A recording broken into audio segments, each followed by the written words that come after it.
I'm Paul and this is Diary of a Stock Photographer.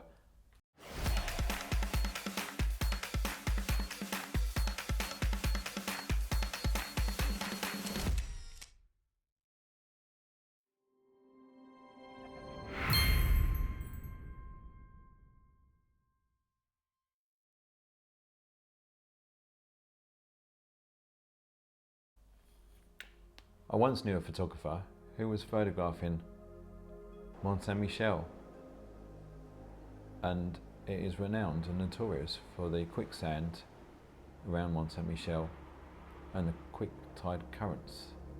They were photographing on the beach around Mont Saint-Michel itself when the tide turned really quickly and they had to throw their camera gear and swim for safety.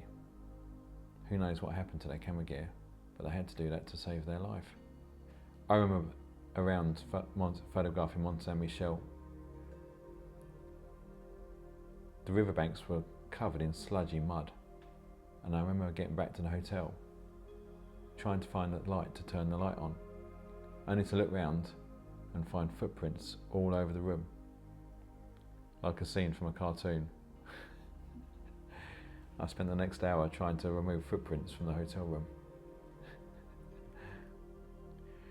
I remember when I was shooting time lapses in London, and this was a time when I was using the Canon 5D Mark II to shoot time lapses, and I got to London and I got to set up the scene and realised that I didn't have any battery pack inside the camera at all, and this was a complete disaster, not having any battery pack. I think I left them on charge at home. I almost toyed with the idea of buying a new battery pack just for the shot, but didn't think it was worth it. So I decided to have a coffee and a cake and go home in commiseration at missing out on quite an impressive location and weather conditions, and taught me then to always make sure the battery pack was loaded before taking the camera out. So I've had several major accidents regarding cameras. I was in Morocco and photographing the famous scene of the city of Ben Hardou, made famous in the film Gladiator and Jewel in the Nile. And I was photographing across the river from the hotel, and unfortunately didn't screw on the camera onto the base plate correctly, and the camera fell off and hit the tarmac lens first. This was a camera that you could focus like that with bellows focusing, and after it hit the ground, the focusing was on a strange plane to the lens to the camera. It made it interesting having shallow depth of field, but it wasn't intentional, and unfortunately I had to get this camera repaired afterwards, which was a huge frustration at the time. Luckily my friend was kind enough to lend me his spare camera body, so it wasn't a complete disaster at the time, although it was incredibly frustrating at the time.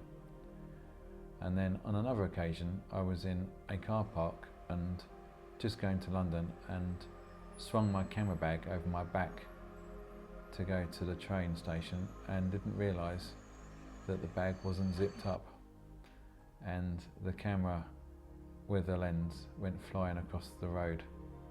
Unfortunately this made quite a dent on the lens and not much impact on the Blackmagic Cinema camera. Unfortunately, again, the focusing on the Coles Ice lens was quite shallow focus as a result of this, and I had to get the lens repaired, which was a huge frustration.